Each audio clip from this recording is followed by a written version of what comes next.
Hey everybody. Starting videos is always so weird. Anyways, this week we are going to be making the title of the project is called A Child Story Project. So what we are going to be doing is we're going to take your favorite book from when you were a child and you're going to create it with clay, however you want. So the idea is we're taking a two-dimensional idea, which is a book, flat, no length and width, and we're going to create it three-dimensionally with clay. So we're going, do that however you want. I'm going to show you guys some examples and we'll talk about things. First of all, it has to have been a book. Okay, so it can't have been a movie or a TV show. It has to have been a book first. I get sometimes kids tell me that they've never read books as they were a kid, which is fine if that's what happened. So go and look at different books that you could use to create this project with. So if you don't know a book, research a book. And again, it has to be a book made for a child, your favorite book. So first of all, the criteria, the size, how you make it will depend on what you're picking. So slab, pinching, or coils, or a combination of that.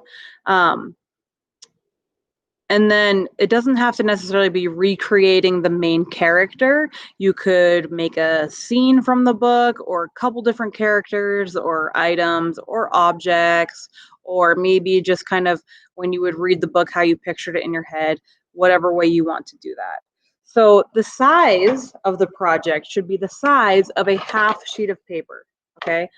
This is a half sheet of paper. Here's a full sheet. It should be the size of a half of a sheet. So taking up the area of a half sheet of paper. And again, you could do that flat or tall this way or tall this way, whichever dimension you want to show that it should take up the size of a half sheet of paper. Everything should be scored and slipped, and then make sure nothing's thicker than your thumbnail. If it is, hollow it out and make sure that there's a hole so that air can get inside to dry out. Now we are further along in the trimester, so we should be getting better. So you want to make sure you're adding texture, detail, whatever you need to do. The examples in your book, because I have switched this project a little bit, was the project in your book, they're all pots with the story somehow on them. So everything was some sort of vessel, and then the story was like wrapped around it, or they made the shape of the vessel into the main character. So if you liked that idea, you could go with it. But I'm going to show you guys some examples right here. This one I made, and I really love it, but it broke, but I still haven't gotten rid of it. But Clifford, the big red dog, he used to have a tail. Somebody broke his leg off, but here's Clifford, the big red dog. This is an example I have. This was Where the Wild Things Are. Whole, so it's hollow all the way inside. Okay. Winnie the Pooh example, again, another hole, hollow inside. So those are three examples that I have for you. Other examples are posted in the module. And then because I get the same books from so many times, I'm going to ask that only one person, no repeated books at a table. And what I mean by that, let's say I sit at table 1 and I do Winnie the Pooh, okay?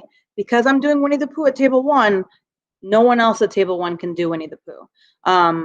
Another person at the table could do Winnie the Pooh, but not anybody else that sits at your table. So talk to the people at your table, make sure you are communicating with the people at your table so there's no repeated projects. And I'm only doing that because I will get, more than half the class all doing The Cat in the Hat or The Very Hungry Caterpillar. I see those a lot. So again, we are taking your favorite book from your childhood and recreating it three-dimensionally, however you want. Again, it does not have to be just taking the main character and doing that. So have fun, enjoy, and let me know if you have any questions.